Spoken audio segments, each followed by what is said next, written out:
My next guest is an award-winning documentary filmmaker and executive producer of MTV's docuseries World of Jenks, which wrapped its second season earlier this year. He's also the author of the recently released book, My Adventures as a Young Filmmaker. Please welcome Andrew Jenks.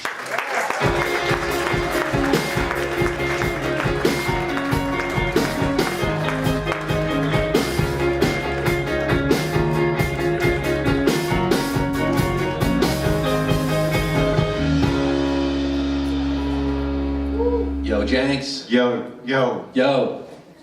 What's up? My friend who set this up, Yeah. I told him I'm purposely going to have no idea what I'm getting into or doing. I know your name's Scott. Right. I know I'm in Brooklyn. Right. I hit up the 5 Brooklyn friends I know, Yeah. as if I was in another country. I was like, yo, I'm in Brooklyn. You're here, man. That's it. The Yeah. World of Jenks You now found the includes... theater. I'm impressed you found the theater. Yeah. The map thing on your phone. Map thing, just yeah, see, again, solves I'm learning. life. I'm learning. Dad still uses the North Star. Polaris is lighting his way. Yeah. It's true, you're not really in New York a lot these days. It's a pretty rare sighting for you here. Yeah, I probably spend like half of my time on the road. Yeah, and the last couple of months have been pretty insane. It started with the All-American High School Film Festival, early October. Yeah, but this looks like a fairly intelligent audience here. Yeah. We're in Brooklyn and Yeah. everything. So let me try and think of something that would be engaging to your audience. Yeah. I've been following this guy for almost a year now named Ryan Ferguson. Yes. Feel free to Google him. Yes. Ryan Ferguson was in prison for 10 years, from 18 to 28, for a murder that he did not commit. In Columbia, Missouri. Columbia is in the middle of Missouri. Missouri is in the middle of America. Yeah. And there was a murder that had happened. They couldn't figure out who did it. For 2 years, the police and the local, they were trying to find someone to pin it on. One day, this guy comes in, a 19-year-old named Chuck. Chuck walks into the local police precinct and says, "Hi, my name's Chuck. I had a dream last night. I'm the one who did that murder 2 years ago with this other guy, Ryan Ferguson."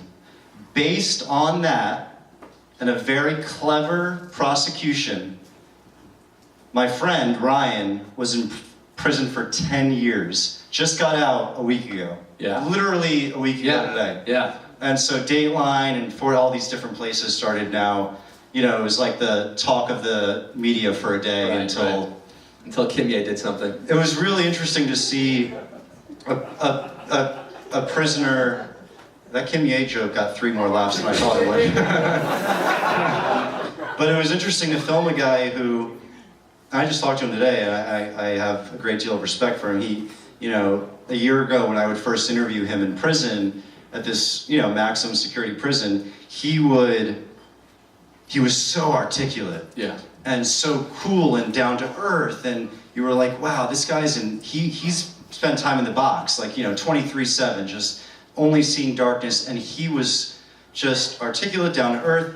And then it was really surreal to see him 5 days before he knew he was probably going to get out, and there was this sense of melancholy that you felt from him.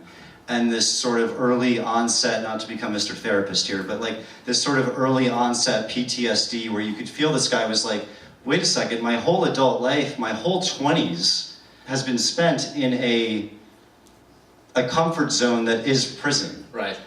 The reason that I wanted to do the doc with Ryan was that he is your like Mr. All-American kid, like good looking, 28 years old, white guy, parents, divorced, 1 sister, Missouri.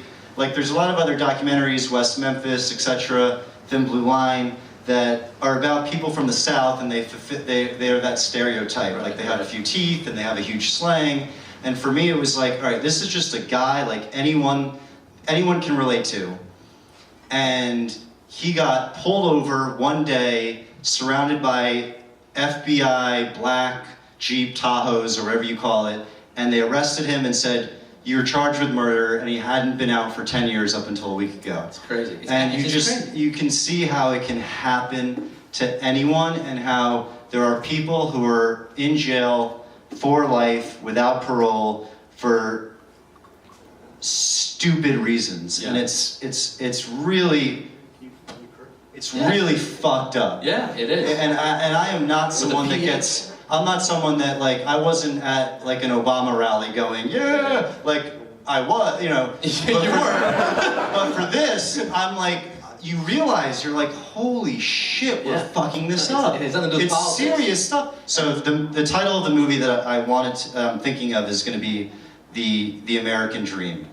It's based on a dream. Ryan's now trying to make the American Dream, and the whole thing doesn't really even make sense in the first place. So it's all a dream. It's all a dream. Let me know, I don't know. guys. Do you like that Maybe title? It's too cheesy. I would call it "This Is Fucked Up," and I think you'll get a lot of attention that way.